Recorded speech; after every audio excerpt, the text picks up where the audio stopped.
আল্লাহ বলে, বান্দা আমি আল্লাহ বলে রাখলাম, তোমরা যারা নাফরমানি করছো, তোমরা যারা প্রতিনিয়ত পাপ করছো, আল্লাহ বলে তোমরা মনে করছো তোমরা আমার ডিঙ্গায় যাইবা। পৃথিবীর সব কিছুকে তুমি ডিঙ্গায় যাইতে পারবা, পৃথিবীর সবাইকে তুমি পাশ কাটে যাইতে পারবা, কিন্তু আল্লাহ বলেন আমি আল্লাহকে তোমরা কেমনে পাশ কাটিয়ে যাইবা, আমি আল্লাহকে তোমরা কেমনে ডিঙ্গায় যাইবা, আমি আল্লাহ থেকে তোমরা কেমনে পলায়ন করে থাকবা।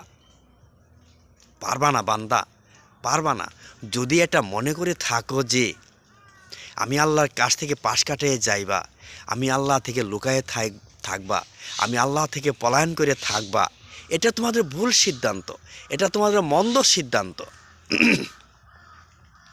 আমি যখন হাসরের ময়দানে তোমাদের সামনে সব কিছু তোমাদেরকে খুলে দেব, সব কিছু প্রকাশ করব, তখন তোমরা তোমাদের আফসোস আর হতাশা ছাড়া আর কপাল চাপড়ানো ছাড়া কিছুই করার থাকবে না।